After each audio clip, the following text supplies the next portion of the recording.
এই দেখো ফ্রেন্ডস, আমার মেয়ে কলপার ফাঁকা পেয়ে চলে এসেছে।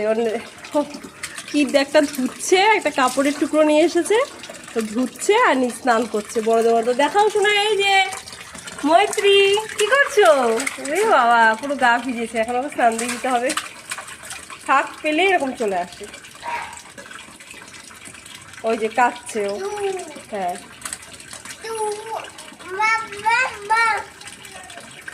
ও বলছে যে মা তুমি ধুয়ে দিতে, তো তাই আমি ধুয়ে দিচ্ছি।